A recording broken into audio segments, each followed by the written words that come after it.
And so while she was wondering about like why she got in a relationship like that, she was making the connection to her friends she had with girls and how the way those relationships worked kind of paved the way for her to be in a bad romantic relationship. And so it just made her reflect on girls in general. Hello, and thank you for joining me here today at Why the Book Wins, where I compare books with their movie adaptations. My name is Laura, and today I am talking about the book Queen Bees and Wannabes, Helping Your Daughter Survive Cliques, Gossip, Boyfriends, and Other Realities of Adolescence by Rosalind Wiseman, released in 2002. And this book was the inspiration for the movie Mean Girls. The script was written by Tina Fey, and the movie was directed by Mark Waters and was released in 2004. And then I will also be talking about the 2024 movie adaptation, Mean Girls, directed by Samantha Jane and Arturo Perez Jr. And to begin with the book, as you can tell by the title, this is a self-help book, and it is targeted towards parents of teen girls. And I'm not a parent, let alone a parent of a teen girl. And so I was hesitant to read this one because I just wasn't sure I would, get much out of it. However, I am so glad I read it because it was so insightful and so interesting, and she covers so many different topics within the scope of keeping it relating to teen girls. And she goes through, quote unquote girl world, beginning at age 12 up until their later teens, and just all of the different stages and the different phases a girl goes through. And this was written over 20 years ago, and yet I feel like a lot of it can still apply to today, because while some things change, some things stay the same, and at the end of the day, a teen girl is still a teen girl, regardless of whether she has TikTok or, whatever it is kids do these days. Obviously, that didn't exist in 2002, and yet at the same time, so much can still apply. And it's interesting because Wiseman shares one of the reasons she started to think about girls and the friendships girls have with each other is because when she was in her later teens, at some point, she was in an abusive relationship. And from the outside, she didn't seem like, the kind of girl that would get in a relationship with an abusive guy, because she came from a great family who loved her and supported her, and she was very active and did a lot of sports and seemed very confident. And so while she was wondering about like why she got in a relationship like that, she was making the connection to her friends she had with girls when she was in her early teens, and how the way those relationships worked kind of paved the way for her to be in a bad romantic relationship. And so it just made her reflect on girls in general and all the different personality types, and like I said, the different phases they go through, and again, how that paves the way for the rest of your life in some ways. And Wiseman was ahead of her time in a lot of ways, I would say, because she just has these amazing feminist ideas and views that she shares. And she also calls out toxic masculinity, saying that like men and boys need to have some kind of revolution of their own to break the mold of what we think it means to be a man. And we have seen that kind of happen, right, since then. And yeah, she just has this great section about boys, specifically teen boys, and just what goes on with their own cliques, as well as, how it relates to how boys treat girls and vice versa. And so that section was just really fascinating, and I loved it. And then she also even discusses racism and colorism and how that affects your teenagers regardless of, what the color of their skin is. And I, to really get into this, especially colorism, like you need to be a person of color who has actually experienced these things firsthand. But she does share quotes from different colleagues of hers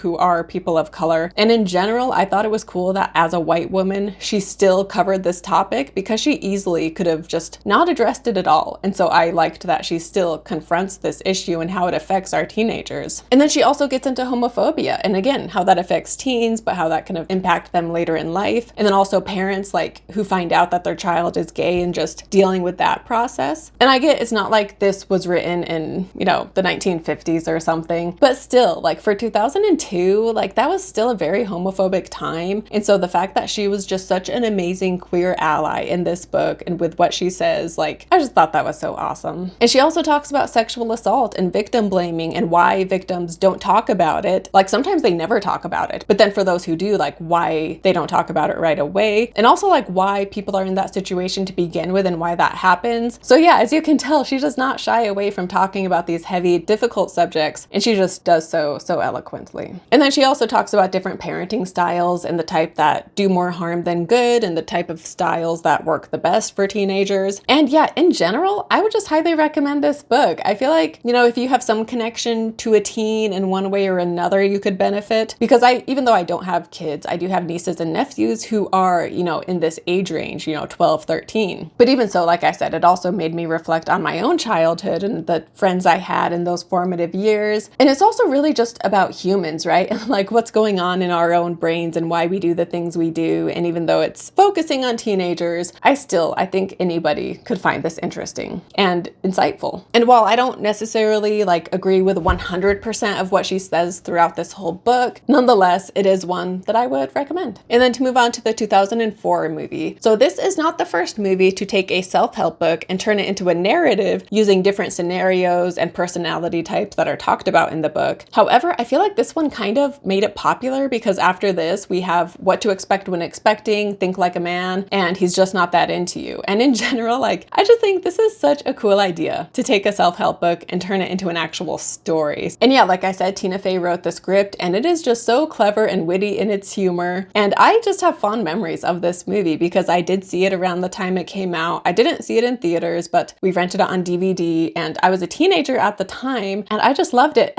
And it does have a good message too, right? Like an anti-bullying message and about being empathetic. And it has like, you know, the women supporting women kind of a message, which I love. But if I'm being totally honest, when I saw this as a teenager, I don't remember thinking anything about the message. Like, did it impact me in some deep way? I just thought it was funny. And so that's what made me like this movie. But nonetheless, if you want to watch it with your kid, there is a positive message and maybe they'll take something from it or maybe they'll just enjoy the humor. I don't know. And so yeah, like I said, I saw this a lot. Like the first 10 years after it came out, I watched it a number of times. And when I was in college, like this was very popular. However, in the following 10 years, I don't think I've watched it at all. And so rewatching it in preparation for this video, it just brought back so many memories and it just holds up so well too. So that also impressed me. And the cast is amazing and it's cool to see some of these actors who have gone on to do so many other things at this point, like Rachel McAdams, as well as Amanda Seyfried. This was her first movie she had ever been in. She plays Karen and she's hilarious. She's so good in this movie. And so it's just cool to see her in this and then thinking of like everything she has done since then. And of course, Amy Poehler as the cool mom is fantastic. Tina Fey plays one of the teachers and she again is perfect. And then Tim Meadows as the principal. I thought he was hilarious. A critique I do have with this movie though is that we have a storyline where a teacher is having sex with at least two of his students. And this is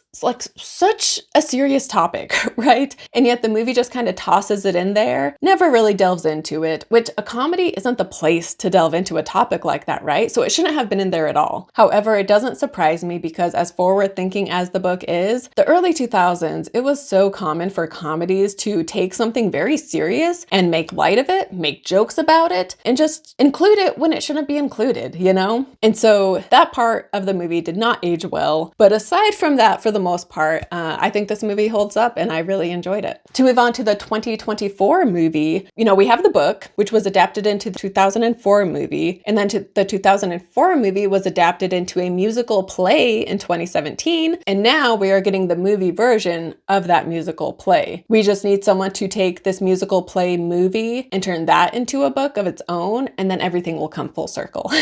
But this is similar to The Color Purple, which recently came out. It was like the similar, you know, timeline of adaptations. So yeah, so that's always interesting. But I never saw this on stage. If you have, comment down below sharing your thoughts. I heard that they cut a lot of songs from the play in order to keep the film in budget. And so yeah, I'm curious how people like the movie compared to the stage play. And I personally enjoyed this movie quite a bit. I had a fun time watching it. I like musicals and I thought the musical numbers were pretty good. Everybody has fantastic voices. The choreographed scenes were fun. And we do get a lot of the same jokes that we had in the 2004 movie, but they also have some new additions as well. For example, there's a part where Tina Fey, who again plays the teacher, a student says something and she's like, hey, keep it PG-13. And this I thought was a funny nod to the fact that in the original script, Tina Fey had to clean up a lot because they were going to give it an R rating and it needed to be PG-13. So she had to make a lot of changes to the script. And so I thought that scene was kind of a funny nod to that Mean Girls history. And then we also have a hilarious scene where, you know, it's when Tina Fey is talking to the girls in the gymnasium and she makes it seem like she's about to sing a song. However, then her voice cracks and she just talks instead, which I thought was hilarious. And then we also have Tim Meadows once again playing the principal, and he and Tina Fey, they clearly like had a thing for each other in the 2004 movie. And in this movie, we see that they are a couple, which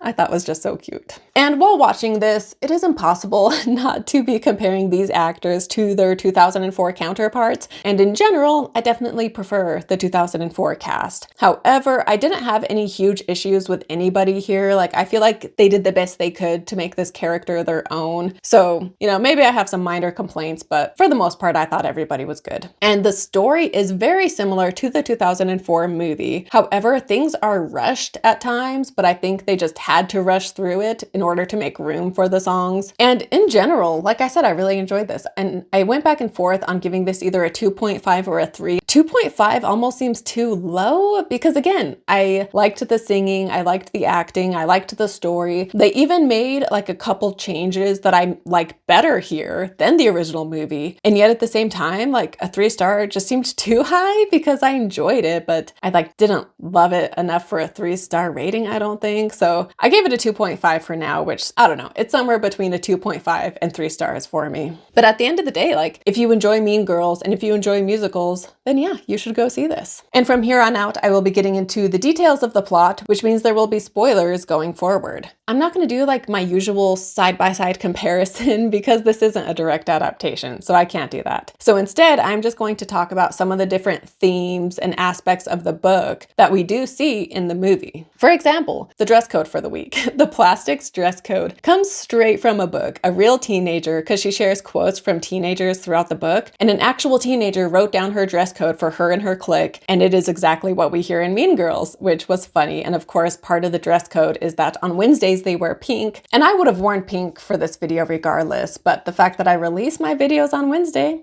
just happens to be a nice coincidence. And then also in the book, she does compare teenagers and like the group mentality they have around each other. She compares it to animals in the wild. And the movie does this as well, but Tina Fey did it in such a clever way because Katie is from Africa. She had lived there for a lot of her life. And so now that she's back, in the States going to public school, she compares the students to the wild animals she would see. And these scenes were hilarious, specifically the scene in the cafeteria. The actors just go for it, right? Like they're not holding back. And it just makes the scene so funny. And the book also goes into, what goes down at teen parties. And we see that play out in the movie 2 different times because we see 2 different house parties that happen. And the book also talks about Halloween, saying how that is the one time of year a girl can dress like a slut and no one can say anything to her about it. And this part of the movie is what gave us the iconic line by Karen, "I'm a mouse, duh." And of course, in the movie, Katie doesn't know this rule. And so she dresses in like an actual costume. Meanwhile, all the other girls are dressed super sexy. And also in the new movie, we get a musical number sung by Karen about Halloween. And I did think that was a fun musical number. And then Wiseman also, remember, this is 2002. She also talks about the 3-way phone call and how girls will like set each other up to get them to say something bad about someone else, not knowing that that someone else is on the phone call as well. And there's like the 3 of them or whatever. And we do get that in the movie as well, the 2004 movie. Obviously, that doesn't really apply to these days. I don't know. Do people do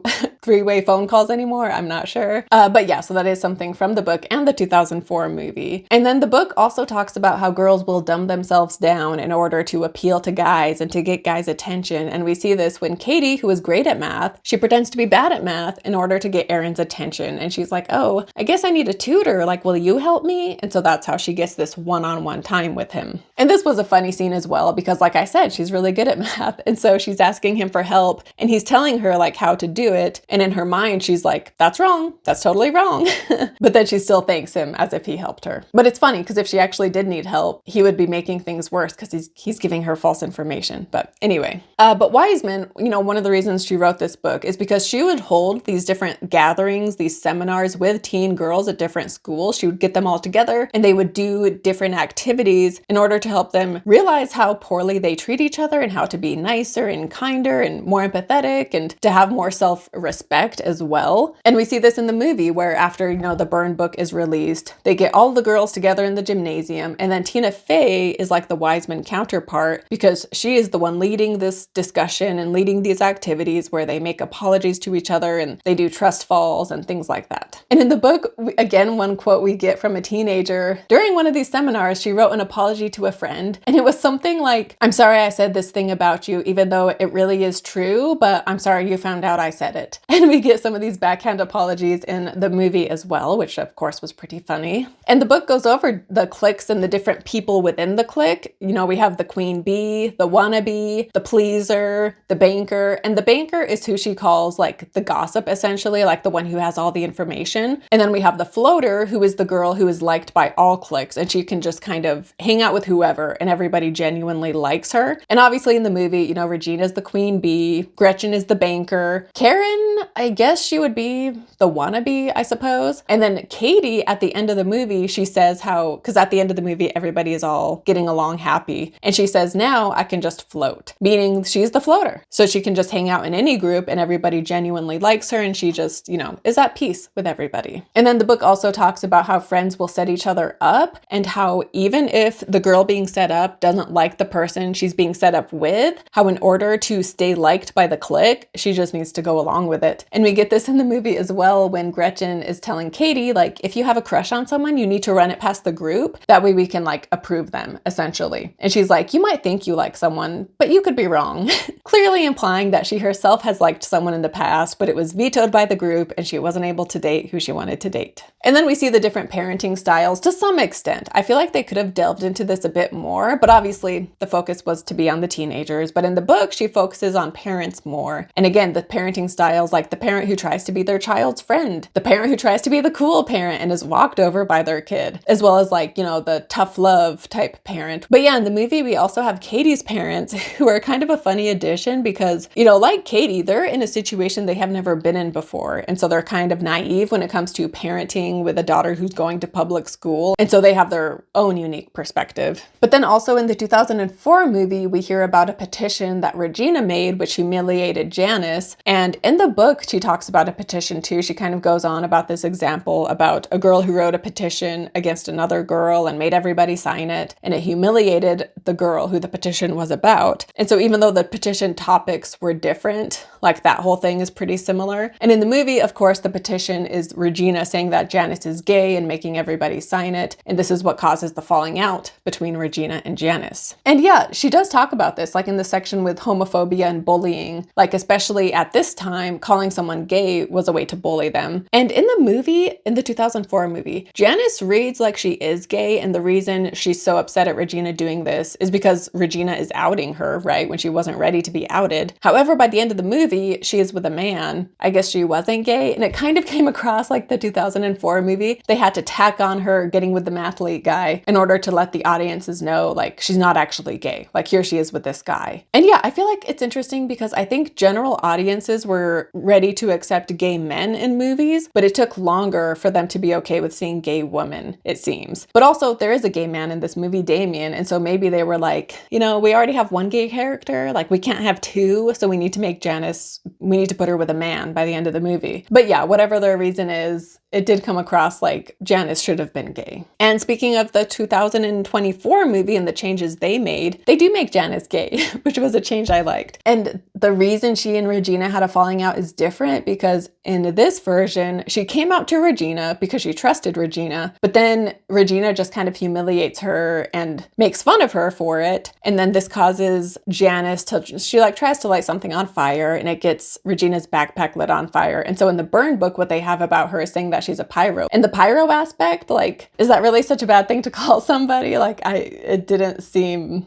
as mean, I guess. Although like the backstory, like how Regina treats her was mean, but specifically what they wrote about her in the burn book was kind of like calling her a pyro. Like, okay. But anyway, yeah, so with Janice, we do see that at the end of the movie, she even has a female date to the spring fling. And then another change I liked is that they get rid of the teacher who has sex with the students, which I would have been shocked if they kept that in because it was just so inappropriate. But yeah, they removed that aspect of the story. And then another scene that they added that I liked was at the spring fling. So I know I haven't really gotten into the details beat by beat, but you know, there's the part where Regina gets hit by a bus and people think Katie did it. And then at the spring fling, Regina is in this neck brace and she runs into Katie in the bathroom and Katie is like, oh my gosh, like, you know, they make amends and she apologizes. And there's a part where Regina, she's like, you know what, like the way I act, people call me a bitch, but do you know what they would call me if I was a man? And Katie is like, they would call you strong, you know, addressing the sexism. But then Regina, she's like, Reginald, if I was a man, my parents would have called me Reginald and I'd rather be a bitch than Reginald, so I guess it's all okay. Something like that, which I thought was a funny part of the movie. And then also, you know, Lindsay Lohan does have a cameo appearance here. She plays like the judge at the Mathletes competition, and I loved that she was in this movie. She looks great, and I hope we do see like a Lindsay Lohan resurgence. It would be cool to see her in more movies. And then yeah, as far as the storyline goes, they do get their revenge on Regina much faster in the new movie. Like by the time they do the Christmas dance, Regina, she like falls during their performance, and then this humiliates her, and then the next day is when she's wearing sweatpants and they tell her, you know, you can't sit with us, and she's just humiliated in front of the whole school. Whereas in the older movie, it took longer. Like the Christmas dance, they have, you know, the hiccup with the music, but then it all goes well. And so yeah, in this version, by the time they have the Christmas dance, Regina is no longer the popular one and Katie has taken her place. When it comes to book versus movie, obviously between the two movies, I prefer the 2004 movie, but I can't do like a book versus movie and say which one wins because they're both so different. So this will be the first ever tie because it's just not fair to compare these two. I liked them both. I would recommend them both. If you want a self-help book, this is a great one. If you want to watch a fun teen comedy, this is a great one. So yeah, I guess that wraps it up for Mean Girls. Thank you so much for watching. Let me know your thoughts on the new movie down in the comments. It's been getting kind of a lot of hate, and I get, yeah, there was like so much product placement in this movie, but nonetheless, like I enjoyed it. Like I said, I had a good time with it. So let me know your thoughts down below. Also, let me know what your favorite Mean Girls quote is, because there are so many iconic lines from this movie. So share yours down below in the comments. And then also, if you want more book versus movie content that relates to girlhood, then I will link to Are You There, God? It's Me, Margaret. And this also stars Rachel McAdams. She plays the mom in this movie. And this movie is so fantastic. Like, people should be talking about it more because it is just so good. The performances are amazing. The story is fantastic. And yeah, it was just such a great movie.